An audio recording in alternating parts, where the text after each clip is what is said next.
The cop pressed me against the hood of my own car so hard I could feel the metal searing through my shirt. "You think I'm stupid?" he hissed into my ear, his breath hot and close. "Tell me whose car this is. Right now!" 3 months later, I walked into that same precinct for my first official day as chief of police. Officer Danny Brewer was standing at the front desk. He looked up.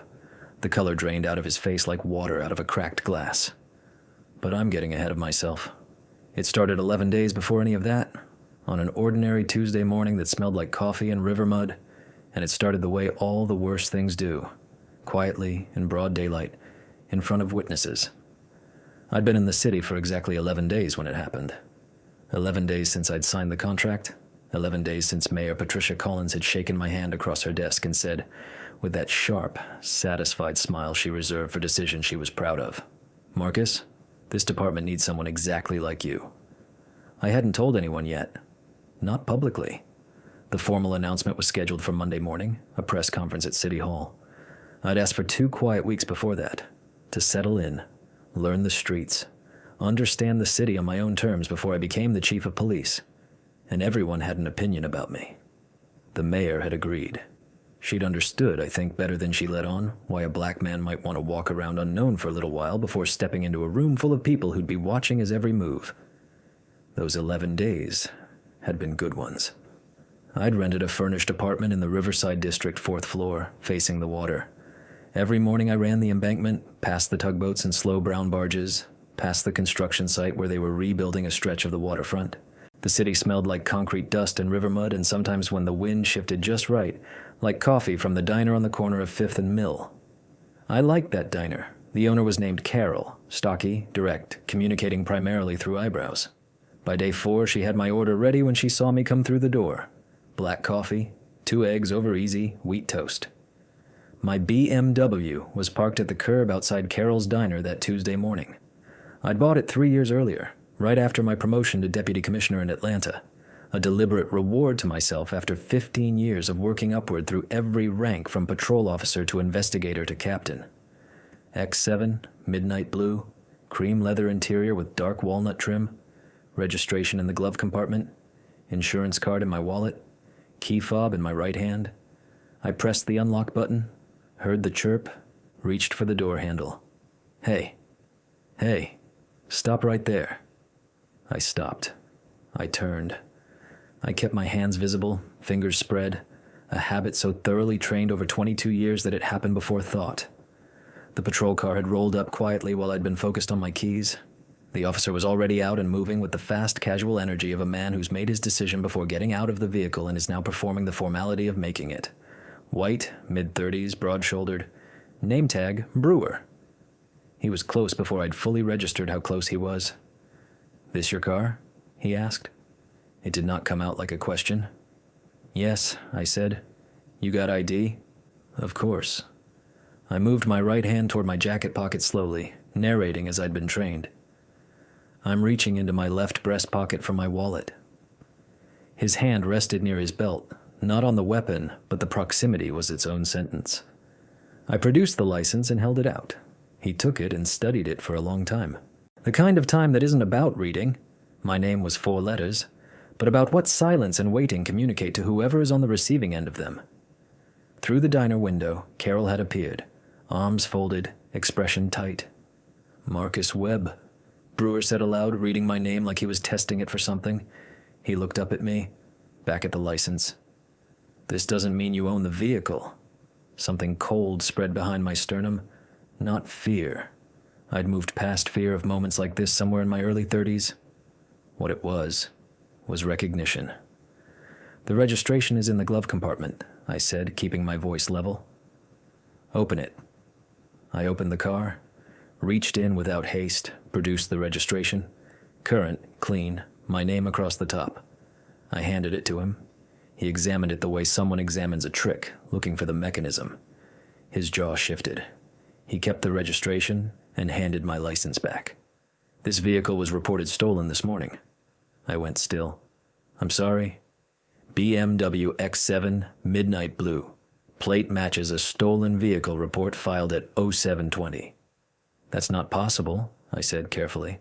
I drove this vehicle here myself approximately 40 minutes ago. I have owned it since 2022. You are holding the original registration. Anyone can get a false registration. Officer Brewer, I said.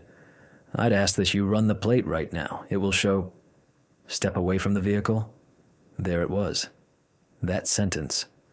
The one that ends all conversations about evidence. I looked at him for exactly 2 seconds, and I want to remember clearly what I saw. A man absolutely certain of what he was doing, and absolutely certain there would be no consequences for it. That certainty was the most instructive thing about him. He walked me to the hood.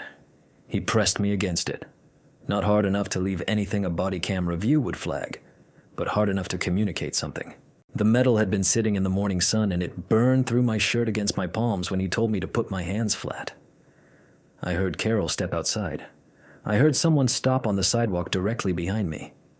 I stared at the midnight blue paint of my own car and breathed through my nose, slowly, and gave him nothing.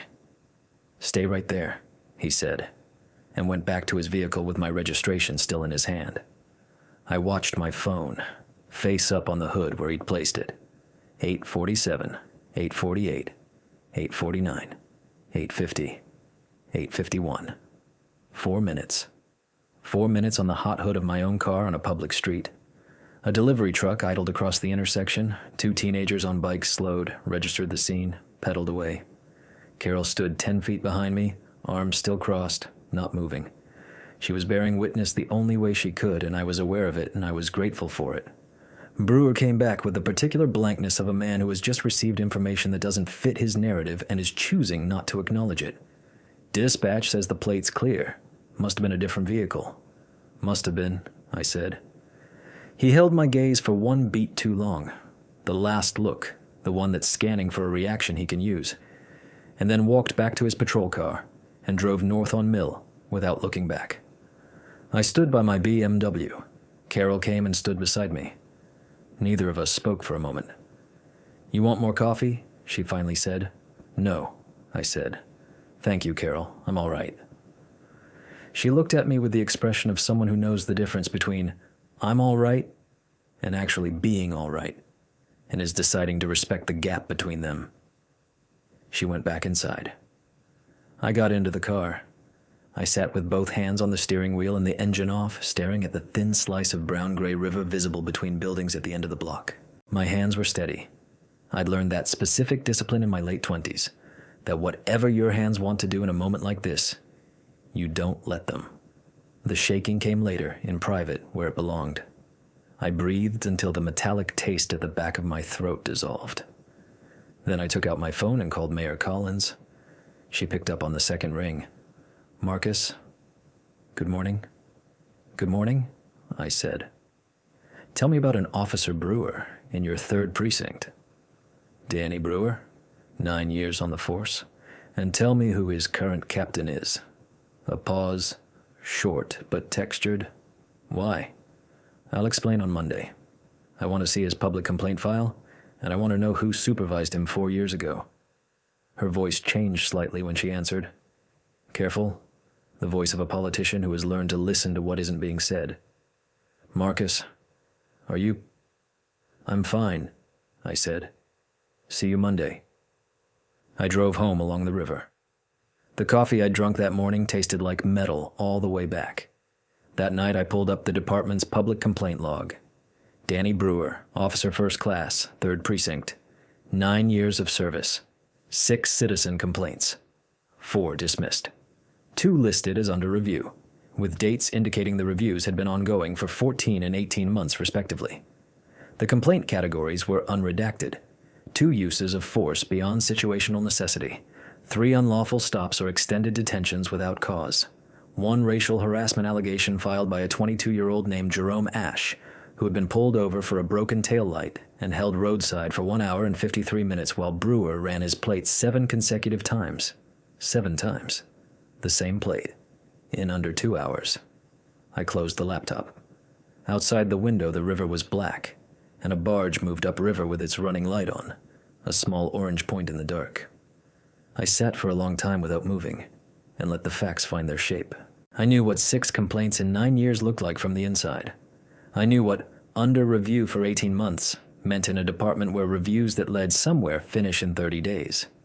I knew what it meant when a pattern complaint officer got quietly reassigned instead of disciplined. It meant a supervisor who had made a calculation that this man was more valuable kept than corrected. I called Yolanda Price. She was a detective sergeant in Atlanta, the sharpest reader of institutional rot I'd known in 22 years, and she picked up on the third ring with, "Marcus Webb calling this late means something interesting already happened." I told her what I had. She was quiet for 30 seconds. 3 complaints in the same 14-month window, same geographic radius, and then a quiet reassignment with no disciplinary notation. 2-block radius, Fairfield housing development. So Hollis wrote the reassignment as administrative rotation. That's what the records show. Then Hollis has a paper trail that looks clean, she said, but isn't. The question is whether he was protecting Brewer specifically or protecting the practice. If it's the practice, Marcus, there are others. I looked at the dark river. I know, I said. That's what I'm going to find out. After I hung up, I sat with the cold coffee for another hour, not moving, just thinking. Here is what I understood that night with full clarity. What happened at Carol's diner that morning was not an aberration. It was a product. 9 years of complaints, reviewed and dismissed. 9 years of supervisors choosing departmental cohesion over accountability. 9 years of a man being told, in the only language that matters, the language of consequences, that there were none. The system hadn't failed to stop Danny Brewer. The system had sustained him, the way you sustain a tool you find convenient. I was about to change what tools this department kept. Monday came cool and overcast with a low sky over the river. I wore a dark charcoal suit, no tie, my Atlanta department pin on the lapel. Mayor Collins introduced me at City Hall in front of 60-odd journalists with 3 carefully chosen minutes on accountability, reform, and what she called a new chapter for this department. When she said the last part, she looked directly at the cameras. I stepped to the podium. I said what needed to be said, clearly and without performance. Someone in the back row raised a hand and asked about the department's history of unresolved civilian complaints. That is my first priority, I said. Starting this week. Cameras recorded, keyboards clicked. By the time I walked out of City Hall 40 minutes later, my name and face were on every local broadcast in the city. I had one stop to make before the precinct. The stop was the Fairfield housing development on the east side. Jerome Ash lived on the 3rd floor of a building that smelled like cooked rice and floor wax. I'd found his contact through the complaint record, his number still active. When I'd called the night before and told him my name and why I was calling, there had been a long silence on the line, and then he'd said quietly, "Yeah, okay, come by." He was 25 now, slight, careful with his words, the way people get when they've learned that their words can be used against them. He offered me instant coffee, which I accepted. We sat at a small kitchen table and he told me about the tail light stop in his own words. Not the complaint version, the version with the physical details, the version with what Officer Brewer had actually said. Jerome had a specific memory. Brewer had leaned down to the window after the 4th plate check and said with a pleasant expression on his face, "You know, I've been doing this job for 6 years and I can just tell. You know what I mean? I can just tell." Jerome had not said anything back. He had stared at the steering wheel, hands in his lap, and waited. "Did you write that in the complaint?" I asked. "The officer who took the complaint said it was hard to document something like that," Jerome said. He looked at his coffee. "He said it was a subjective interpretation." I nodded. I already knew which officer had taken that complaint. His name was Torres, and he worked under Captain Hollis. "Jerome," I said, "I'm going to ask you to give a formal on-record statement to the department's new Office of Professional Standards. I want to tell you that I am the new chief of this department as of this morning, and I am asking you personally." I paused. "And I want to tell you that I was pushed against the hood of my own car on 5th and Mill 11 days ago by the same officer in front of witnesses, with my registration in his hand. Jerome looked up at me. His expression went through several things in a few seconds. Surprise, confirmation, and then something that was almost relief. The specific relief of a person who has spent years being quietly certain about something and is finally being told by someone with authority that they weren't wrong. "Yeah," he said. "Okay, I'll do that." I left his building at 10:30 and drove to the 3rd Precinct. The building was a blocky mid-century structure on Garfield Avenue, beige brick and narrow windows.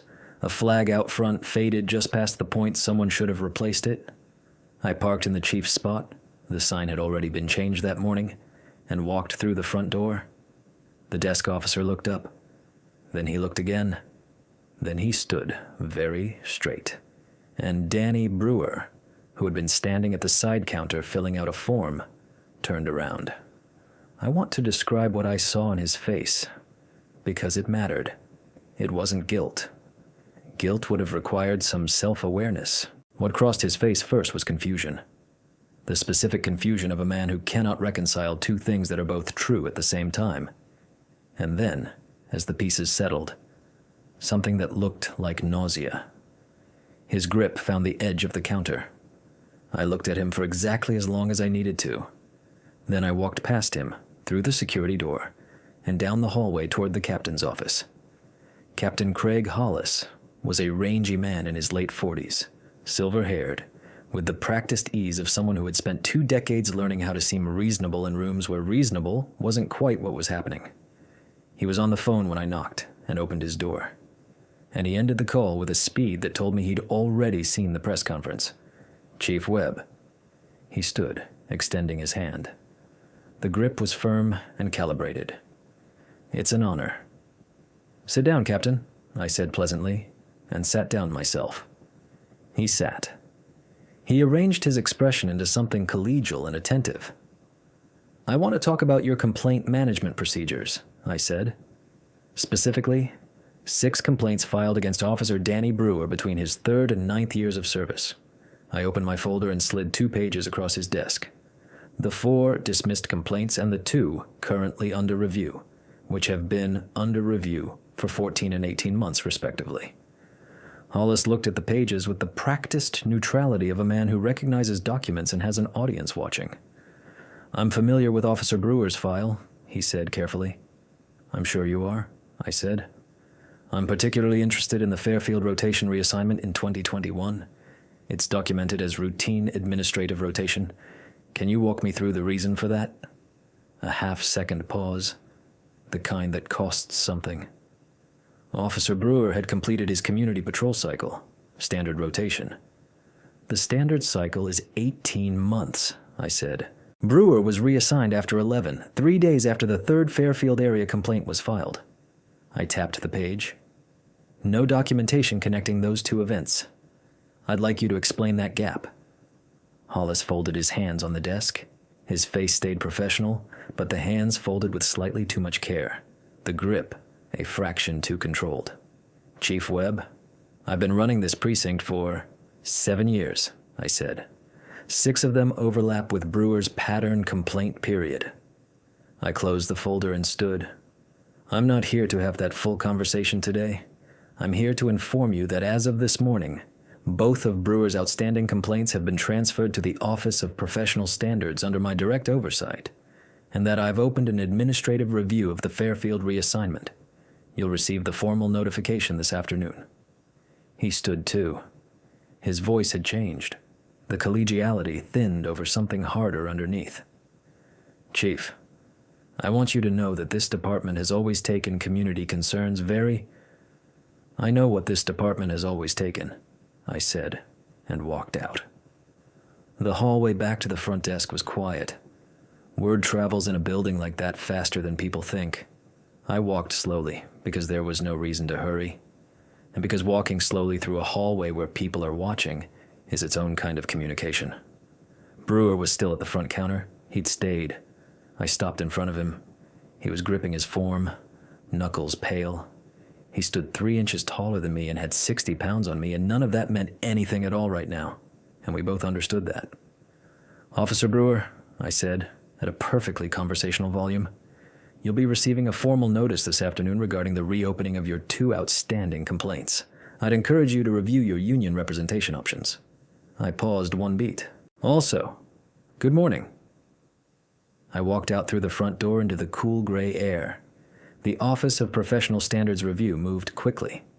I'd brought in 2 outside investigators, one from the state attorney's office, one a former IA detective from a neighboring county, and given them complete file access. What they found confirmed Yolanda's instinct. It wasn't only Brewer. The practice of reclassifying pattern complaints as routine reassignments had been used 4 times in 7 years under Hollis, covering 3 officers. Brewer was the most active case, but the practice was systemic. Jerome gave his on-record statement. A woman named Diane Mercer, 63, 11-year owner of the vehicle Brewer had spent 40 minutes inspecting outside a Fairfield grocery store while telling her something just didn't add up, gave hers. Carol gave a written account of what she'd witnessed on 5th and Mill. The desk officer Peterson confirmed in his own words, "I told him 3 times the plate was registered. He stayed out there 4 more minutes anyway." The disciplinary hearing was scheduled for the 4th week. There were 2 news cameras outside the precinct building on Garfield Avenue when it began. Brewer arrived in his dress uniform with his union rep, Garrett, who came in with the easy confidence of a man who'd walked officers through this process many times and expected the usual outcome. He greeted me in the hallway and said, "Chief Webb, Officer Brewer deeply regrets any impression that his conduct was—" "We'll hear Officer Brewer's account inside," I said pleasantly. The hearing lasted 3 hours. Brewer's explanation that he had received a genuine dispatch notification of a stolen vehicle, had followed protocol, and had released the individual immediately upon the plate coming back clear, was entered into the record. Then the OPS investigators entered the dispatch log. There had been no stolen vehicle notification at 07:20 that morning, no matching report of any kind. The dispatch log showed a self-initiated standard traffic check filed under Brewer's own badge number at 8:43 a.m. He had fabricated the stolen vehicle report on his own radio to create a justification for what he'd already decided to do. When the investigator read that finding aloud, Garrett stopped writing. He set his pen down carefully and looked at the table. Brewer sat beside him and said nothing. Mayor Collins, who had asked to observe and whom I had not discouraged, sat with her hands folded and her expression completely still. I looked at Brewer across the table. Before I read the panel's recommendation, I said, "Is there anything you'd like to say for the record?" He looked at me for a long moment. His face was different from the face I'd first seen at the diner, different from the face at the front counter that morning. The certainty was gone from it entirely. What was there instead was something smaller and less organized, somewhere between fear and something that didn't have a clean name. "No," he said. "The panel's recommendation," I said, "is termination, with a referral to the district attorney's office for review of potential criminal conduct under the state civil rights statute." Garrett's mouth opened slightly. He closed it. Brewer looked at the table. Mayor Collins looked at me. I gave her a small nod. The referral went through that afternoon. Captain Hollis received his own administrative notice. Not termination, not yet, but a formal finding of supervisory negligence with mandatory external review, the kind of notation that goes into a permanent file and closes certain doors permanently. He tendered his resignation 11 days later, citing a desire to pursue other professional directions. The department accepted it without comment, because there was nothing more that needed to be said publicly. The story ran on the front page the next morning. New chiefs, first month. Officer terminated, captain resigns, in civil rights review. Beneath the headline was a photo from the press conference. Me at the podium, the mayor beside me, and a smaller photo, pulled from a city archive, of the stretch of sidewalk outside Carol's diner on 5th and Mill. Carol taped the article to the inside of the diner window. I know because I saw it when I came in on a Thursday morning, 3 months after everything had settled. She had my order ready before I'd sat down. I wrapped both hands around the mug and looked at the newsprint in the morning light, the tape slightly crooked, the paper beginning to yellow at the edges, and Carol came and sat across from me, which she had never done before. "How's the new job?" she said. Harder than the last one, I said. Better too. She nodded like that was the only sensible answer and refilled my coffee without being asked. Jerome Ash had enrolled in a criminal justice program at the city college. He told me with a slightly self-conscious expression, as if he wasn't sure how I'd receive it. I told him I thought it was exactly right. He laughed, a real laugh, unguarded, the kind you don't perform, and said, "Maybe I'll work for you someday." I'd said maybe he would. I'd meant it. I sat in Carol's diner until the morning crowd thinned out. The river was visible at the end of the block, gray-green in the early light, a tugboat making its slow way upstream with a barge behind it. The coffee was good. I finished it slowly and set the mug down, and the ceramic made a quiet, clean sound against the table. My key fob was in my jacket pocket.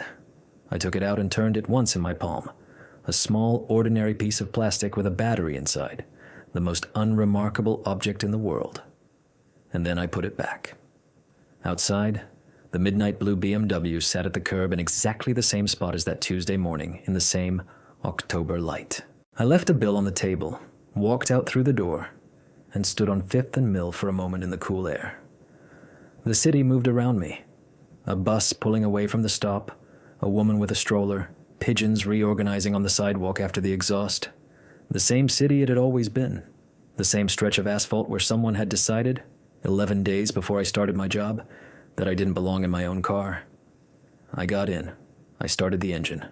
The leather was warm under my hands, and the river sat at the end of the block where it always had, and the city opened ahead of me like something that had always been mine. I drove toward the precinct, and I did not look back.